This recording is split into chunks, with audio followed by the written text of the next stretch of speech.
Hello, bachcho. Welcome to our channel of Level Up Your Physics with us. So, in today class, we will see the question which I posted in the short. तो short में मैंने ये question भेजा था आप लोग को और काफी इंटरेस्टिंग क्वेश्चन है ये मीन्स नहीं एडवांस लेवल का क्वेश्चन है ये।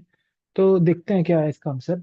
देखिए एक सिचुएशन दिया है पुल्ली और मास का, जिसमें कि आपका एक मतलब M1 मास है और उसका एक्सेलरेशन 2a दिया हुआ है ऊपर की तरफ जाते हुए, और एक M2 मास है जिसका एक्सेलरेशन a दिया है नीचे की ओर।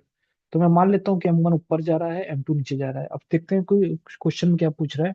Situation is shown in the figure. Situation दिया है acceleration of mass as M1 M2 mass of pulley is MP। अच्छा, पुल्ली का भी मास दिया हुआ है MP है, ठीक है। तो consider the string going over the pulley is massless and frictionless. तो मुझे एक्सेलरेशन ए का वैल्यू बताना है और 2a का वैल्यू बताना है। चलिए पहले मैं इसका फ्री बॉडी डायग्राम जो बना है इसका मैं इक्वेशन लिख लेता हूँ एक बार। ठीक है, FBD बना के इक्वेशन लिख लेता हूँ। तो देखिए इस पे क्या फोर्सेस लग रहे होंगे, पहले M1 वाले पे देखते हैं। तो M1 मास पे आपका एक तो T फोर्स ऊपर लग रहा है, टेंशन लग रहा है, इधर T लग रहा है, और नीचे जो लग रहा होगा M1G लग रहा होगा, जो कि वेट होता है। तो इसकी इक्वेशन लिखते हैं पुल्ली वन की इक्वेशन लिखूंगा मैं। तो क्या आएगा, देखिए यहाँ पे मान लेता हूँ ऊपर जा रहा है ब्लॉक, तो T - M1G बराबर M1 × 2a हो जाएगा। तो यहाँ से T की वैल्यू क्या आ गई, M1G प्लस 2a। ठीक है बच्चों, इसको इक्वेशन 1 बोल देते हैं। और इसी के साथ साथ दूसरा इक्वेशन लिखूंगा मैं जो कि पुली 2 का है। तो पुली 2 का इक्वेशन क्या होगा, देखो पुली 1 का इक्वेशन लिखने की जरूरत नहीं क्योंकि वो फिक्स्ड है। पुली 2 का इक्वेशन क्या होगा, देखिए ये ब्लॉक और पुली जो है एक दूसरे से स्ट्रिंग से लगे हैं जिसका टेंशन T1 है। क्योंकि ये पुली बीच में आ गई है तो यहाँ पे इस स्ट्रिंग का टेंशन बदल जाएगा, T1 हो जाएगा। और ये स्ट्रिंग तो सेम ही है, तो यहाँ से यहाँ तक गई है पूरी। ये वाली ये स्ट्रिंग वही स्ट्रिंग है और इसके बीच में मासेस भी वही हैं। तो अगर देखें तो इसका टेंशन आपका T रहेगा, और ये वाला पुली आ गया बीच में तो इस वाले स्ट्रिंग का टेंशन बदल जाएगा और ये T1 हो जाएगा। और यहाँ पे देखिए ये वाला मास जो है M2 मास है, ये इस पुली से इस वाले आपका पुली से लगा हुआ है। तो यहाँ स्ट्रिंग कंस्टेंट की वजह से इसका एक्सप्रेशन A है अगर नीचे की ओर, तो इसका भी A होगा नीचे की ओर। ओके बच्चों, तो अब पुली 2 का इक्वेशन लिखते हैं। मान लीजिए कि ये नीचे जा रही है पुली, तो इसका इक्वेशन क्या बनेगा बताइए। इसका इक्वेशन क्या होगा, नीचे टेंशन T1 लग रहा है माइनस ऊपर टेंशन 2T लग रहा है। देखिए T और T का, ये T और T लग रहा है तो ये 2T ऊपर लग रहा है। और इसका वेट भी नीचे लग रहा है, और वेट को मैं प्लस में लूंगा क्योंकि T1 मैंने नीचे की डायरेक्शन को प्लस लिया है, तो नीचे वेट लग रहा होगा तो उसको प्लस लेंगे। प्लस MP × G बराबर क्या हो जाएगा आपका MP × A। ठीक है, net force equal to mass of pulley into acceleration, इसको इक्वेशन 2 कह देते हैं। और इसी के साथ अब मैं M2 मास का भी इक्वेशन लिखूंगा। तो चलिए देखते हैं M2 मास का इक्वेशन क्या आएगा। तो M2 मास का इक्वेशन क्या आएगा बच्चों, अ, ये आपका M1 मास था। एक मिनट, ये आपका M1 मास था। इसको मैंने P1 लिख दिया है लेकिन ये M1 होगा, एक मिनट थोड़ा सही कर देता हूँ।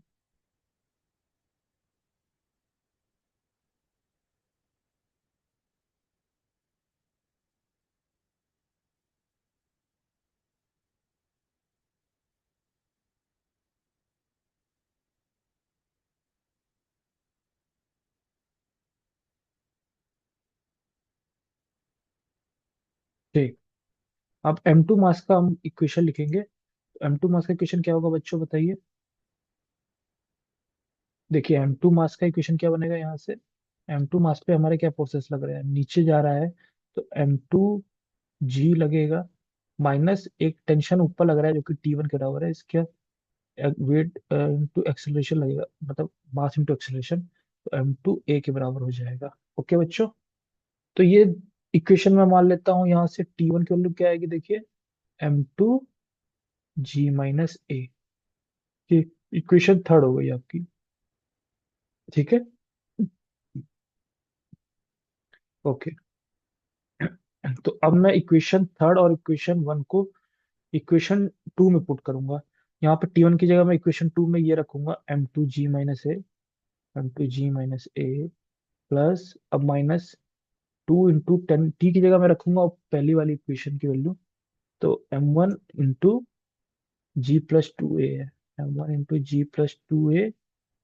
और यहाँ पे और क्या है बच्चों?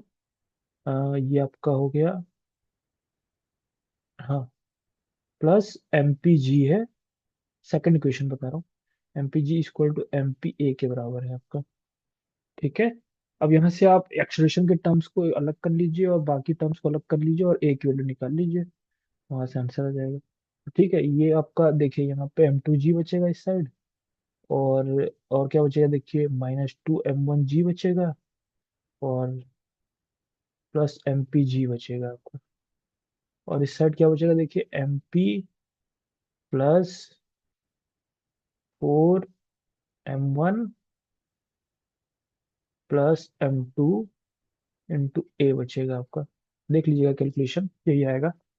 तो यहाँ से आपका ए की वैल्यू आ जाएगा, मेरा ए की वैल्यू क्या आएगा, m2 - 2m1 plus mp into G by mp+4m1 plus m2।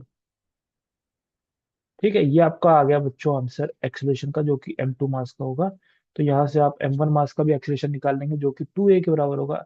तो m1 मास का क्या हो जाएगा, 2a, जो कि इसी का 2 टाइम्स हो जाएगा, 2 times of m2 - 2m1 plus mp by mp+4m1 plus m2 into ji.